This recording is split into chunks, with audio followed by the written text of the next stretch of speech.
anunció que no votará en el Senado la venia para designar a Virginia Cáceres como nueva presidenta del Consejo Directivo Central de la ANEP. Concretamente, la oposición entiende que ese nombramiento es ilegal.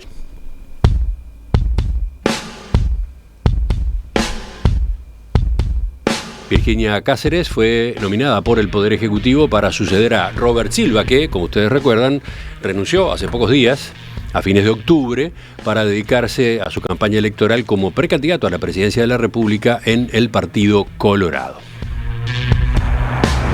En el Frente Amplio se argumenta que ella no cumple con los requisitos planteados por la ley para quien desempeñe ese puesto. ¿Cómo es esto? Vamos a averiguarlo. Estamos para eso en línea justamente con el senador Sebastián Savini del MPP Frente Amplio. ¿Qué tal, Savini? Buen día, un gusto saludarlo. Hola, buenos días, ¿cómo están? Muy bien. ¿Por qué considera que Virginia Cáceres no tiene trayectoria suficiente y méritos acreditados? Bueno, a ver, vamos por partes porque esto es un poquito largo, no mucho, pero creo que lo voy a poder explicar. En primer lugar,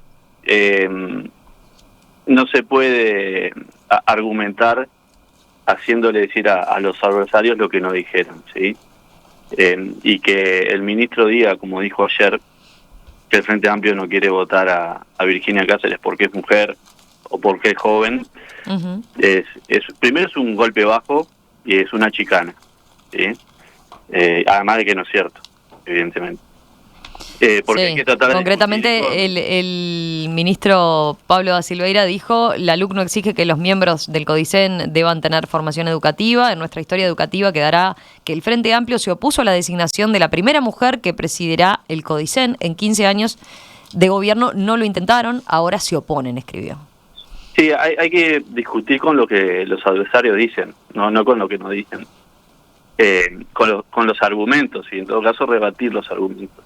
Pero por eso decía, vamos por partes. La LUC estableció un mecanismo nuevo para la designación de los 3 consejeros políticos de ANEP. ¿Sí? Sí. En primer lugar, se establece que los candidatos o candidatas tienen que comparecer y ratificar la política educativa nacional. ¿Sí? Este gobierno pretendía, con una carta que firmó la doctora Cáceres, cumplir este requisito. ¿Está bien? Uh-huh. Nosotros en el día de ayer planteamos en la Comisión Administrativa del Senado que eso no era así, que la doctora Cáceres tenía que comparecer ante el Senado porque lo establece la LUC. Uh-huh. Bueno, un artículo que quiero aclarar que nosotros no votamos. Muy bien. Cuando se discutió ese artículo, yo lo discutí en el Senado y en diputados, ese artículo modificó el requisito de los 10 años de antigüedad dentro del sistema educativo público. Sí, es un requisito que estaba vigente antes, ¿verdad? Exactamente. Un artículo que además, si se quiere, tiene una larga historia porque viene desde el año 85. Es decir, ha sufrido modificaciones. La Ley General de Educación del año 85 establecía esa antigüedad, en el 2008 se mantuvo, ¿sí? Y con la LUC se cambió. Nosotros no acompañamos ese cambio porque nos parecía importante que tuviera los consejeros esa experiencia. Muy bien. Finalmente, el oficialismo accedió a que viniera la doctora Cáceres, cosa que ocurrirá la semana que viene. Y lo que nosotros dijimos es que estábamos analizando el tema y que de repente se traían documentos que hicieran cambiar nuestra posición. Ahora bien, la venia a la presidencia de la ANEP o a estos consejos es una venia muy particular, porque a diferencia de otras venias, como las que se pueden votar para ANCAP o las que se pueden votar, bueno, para los otros entes, para las empresas públicas, inclusive hasta para los fiscales, uh-huh. Establece requisitos, ¿sí? Y esos requisitos son 3. El primero es la solvencia. Bueno, nosotros no cuestionamos la solvencia porque no tenemos elementos para hacerlo, ¿sí? Pero luego se establece que tiene que tener trayectoria en el ámbito educativo. La única trayectoria que tiene la doctora Cáceres es haber estado en estos 3 años allí junto a Robert Silva. Sí, como luego, secretaria general del CODICEN. Sí, y luego establece que tiene que tener méritos acreditados en el ámbito educativo, ¿sí? Y claramente la doctora Cáceres no los tiene. Es decir, no se puede tapar el sol con un dedo. Y a ver, y quiero remarcar esto porque lamentablemente creo que la discusión fue por un terreno que no debería haber ido. Tiene, por ejemplo, una maestría en análisis de políticas públicas.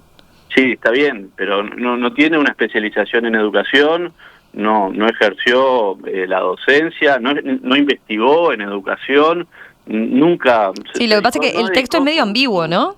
Porque ¿qué se considera? Solvencia reconocida, trayectoria en el ámbito educativo y méritos acreditados en temas de educación. Nosotros la solvencia realmente no nos parece que sea un elemento a cuestionar.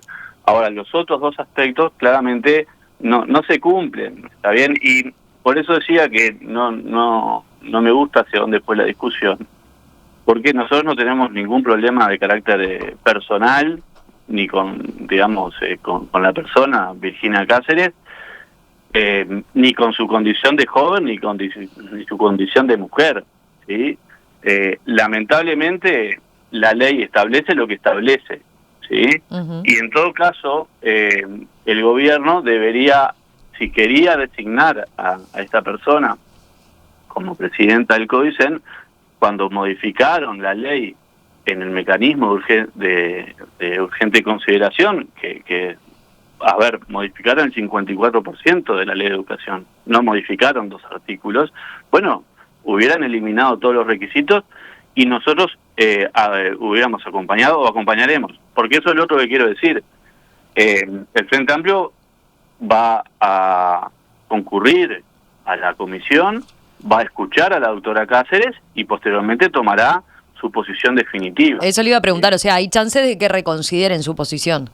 Sí, nosotros lo estamos discutiendo en nuestra bancada y entendemos que hasta ahora los elementos que tenemos nos inclinan a no votarlo por este requisito que ellos mismos incluyeron, porque esto, cuando uno dice y se embandera que son los defensores de las leyes, que son los defensores de la institucionalidad, ¿sí? Y que se van a ceñir a lo que establezca la ley, y que además, porque yo realmente cuando se discutió este artículo le preguntamos particularmente al ministro, ¿sí? ¿Qué razón tenía que fueran los consejeros a ser designados al Parlamento? Se nos dijo que era por una razón de transparencia, y luego cuando nos enteramos que no querían que viniera, es decir, no quieren que concurra al Parlamento, que comparezca, nos sorprendió. Cuando decimos que a nuestro entender no se cumplen los requisitos y se nos responde que es porque es mujer, bueno, la verdad que es bastante payasesco, ¿sí?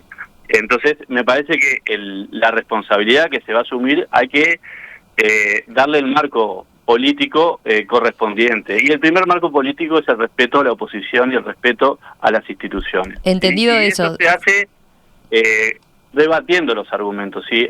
El día martes a las 10 de la mañana se acredita este mérito en el área educativa, bueno, de repente nosotros revemos la posición y efectivamente se demuestra esa trayectoria en el ámbito educativo que a nuestro entender no la tiene. ¿Está bien?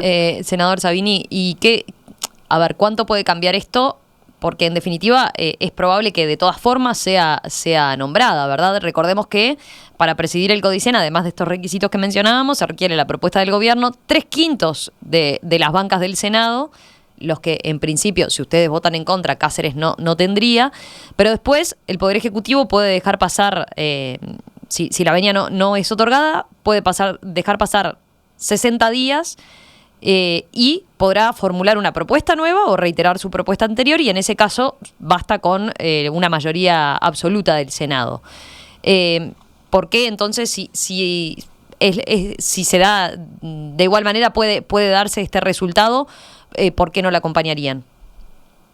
Bueno, ¿por qué no la acompañaríamos? Creo que ya lo he argumentado. En todo caso, digo porque es dejar al CODICEN sin un titular durante 2 meses. A eso voy, si no ven que allí hay un problema, por ejemplo. Bueno, el CODICEN de la ANEP sigue funcionando con el presidente actualmente, Juan Gavito, que es lo que establece la ley, que se designa uno de los miembros en caso de vacancia definitiva del presidente. va a tener sus organismos y va a tener su conducción, como siempre ocurre cuando se dan estas etapas de transición. Uh-huh. Lo que yo creo que no se puede obligar en nombre, digamos, de un acuerdo o en nombre de decir que se va a dejar sin conducción un organismo, a votar una bancada o algún legislador algo que entiende que es ilegal. ¿Para usted es necesario cambiar el requisito? O sea, ¿debería dejarse de establecer este tipo de antecedentes? Digo, porque hay oyentes que preguntan, por ejemplo, ¿en qué otro país del mundo la gobernanza queda exclusivamente en manos de docentes o de especialistas en educación? Es un tema que se ha discutido, pero mi pregunta es concretamente sobre este punto. ¿Para usted hay que cambiarlo? Nosotros hemos sido, por lo menos en lo personal, muy coherentes en esto, ¿sí?